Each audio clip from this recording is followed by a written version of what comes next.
राजधानी जयपुर में रविवार को अंतर्राष्ट्रीय जाट संसद का आयोजन किया गया।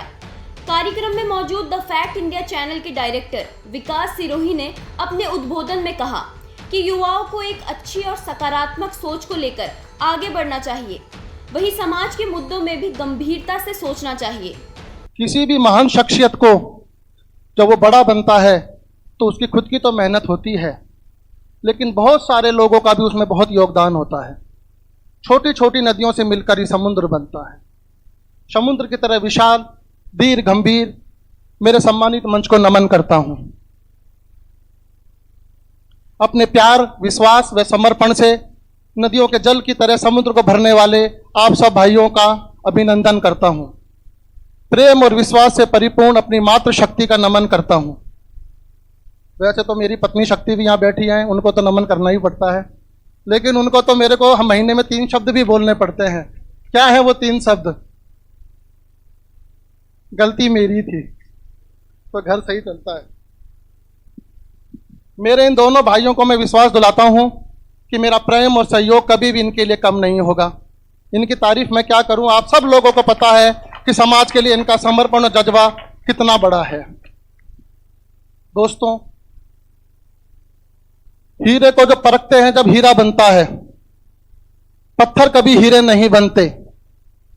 पत्थर में हीरे के गुण नहीं होते हैं, हीरे के गुण हीरे में ही होते हैं।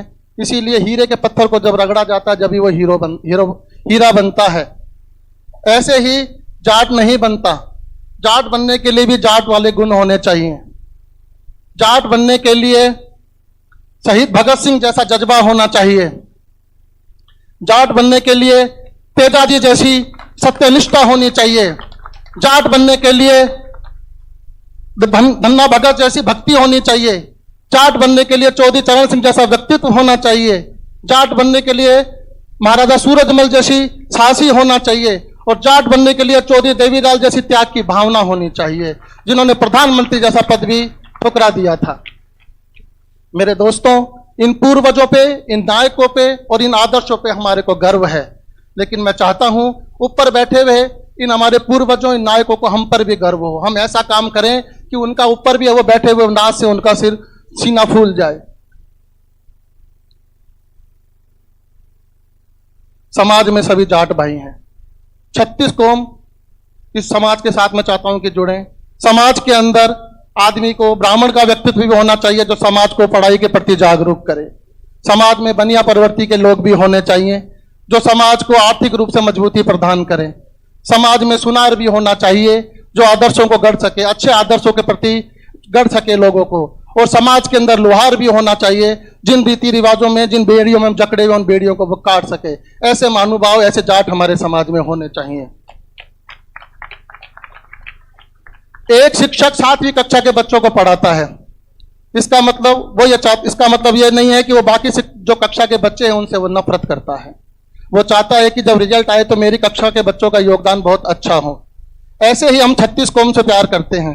हम भी चाहते हैं कि देश का प्रत्येक युवा, प्रत्येक बच्चा आगे बढ़े, लेकिन मैं यह चाहता हूं कि मेरे समाज के बच्चों का, मेरे युवाओं को उसमें भरपूर योगदान हो। मैं अपना युवा साथियों, युवा भाइयों से कहना चाहता हूं कि वर्ग और वर्ण ये तो विधाता की देन, ये तो मनुष्य की देन है, लेकिन क्षमता विधाता ने बनाई है और मेरे जाट समाज में बहुत बड़ी क्षमता है। मैं चाहता हूं कि मेरे युवा आप उठिए और आगे बढ़िए। ये जो लोग क्या कहेंगे ये मत सोचिए। ये जो लोक लाज नामक जो शब्द है, ये निकम्मों द्वारा रचा गया हथकंडा है।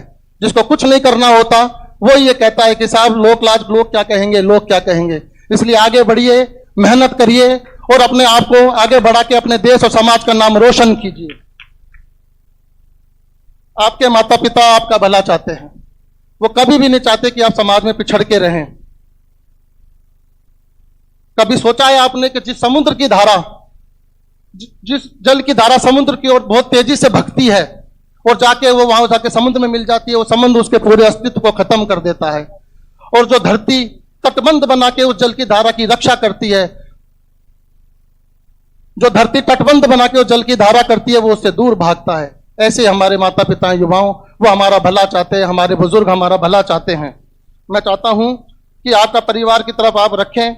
जीवन में रिश्ते भी 2 तरह के होते हैं। एक रिश्ता वो होता है जो हमारे को आगे बढ़ने की ओर अग्रसर करता है। एक रिश्ता वो होता है जो हमें बर्बाद कर देता है। एक रिश्ता वो होता है जो हमें सुकून देता है। एक रिश्ता वो होता है जो हमारा सुकून छीन लेता है। और बहुत ऐसा कोई साथी ऐसा, लेकिन ज्यादातर क्या होता है कि हम गलत रिश्तों में फंस जाते हैं, हम भ्रमित हो जाते हैं। इसलिए श्री कृष्ण भगवान जैसा एक ऐसा साथी बनाइए जो समय समय पर आपको आपकी गलतियों के बारे में बताए, आपको सही रास्ता सही राह दिखाए। कई बार समाज के जो गलत रीति रिवाज होते हैं वो भी आपको बर्बाद कर देते हैं। इस टाइप के जो गैर रीति रिवाज हैं उनको बंद करिए। मेरे युवा साथियों, गौरवपूर्ण लम्हों को जीने के लिए लाखों पीड़ाओं को सहा जाता है। बहुत कठिनाइयां आपके जीवन में आती हैं, लेकिन जब वो गौरवपूर्ण लम्हा आपके जीवन में आ जाता है तो देश और समाज को आप पर गर्व होता है। और आप दुनिया को बदल नहीं सकते जब तक आप घर पे बैठे हैं। उसके लिए आपको बाहर निकलना ही पड़ेगा। और जब आप दुनिया को जानने लगते हैं उसी पल से आप आजाद हो जाते हैं। हारना और जीतना इतना महत्व नहीं रखता जितना खेलना महत्व रखता है।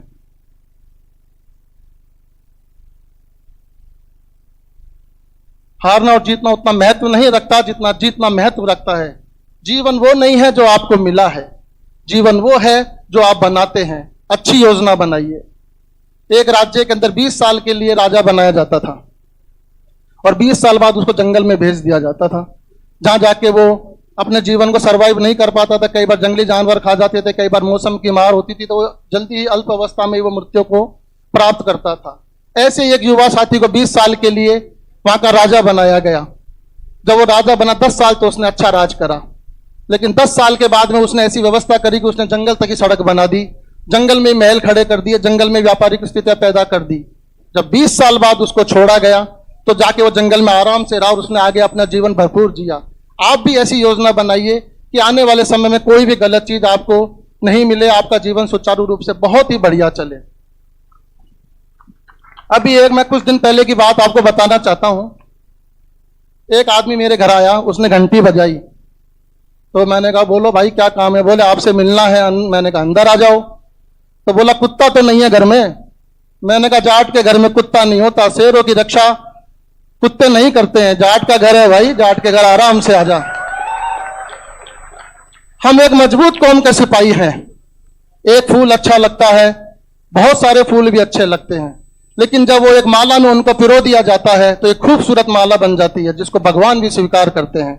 ऐसे ये पांडव, अपने हाथ की 5 उंगलियां भी पांडव हैं। जब ये उंगलियां एक हो जाती हैं तो कोई भी महाभारत हो, कितना भी बड़ा युद्ध हो, वही समाज जीतता है, वही समाज आगे बढ़ता है। मेरे साथियों, मैं मेरे युवा साथियों से कहना चाहता हूं कि मैं हमेशा आपके साथ, आपके लिए नहीं आपके लिए ही हूं। मैं हमेशा सुख में, दुख में, अच्छे में, बुरे में आपके साथ रहूंगा। मैं कभी प्रेम का और कभी भी किसी प्रकार का भाव आपको नहीं होने दूंगा। मेरा समर्पण मेरे समाज के लिए है। जय भारत, जय हिंद।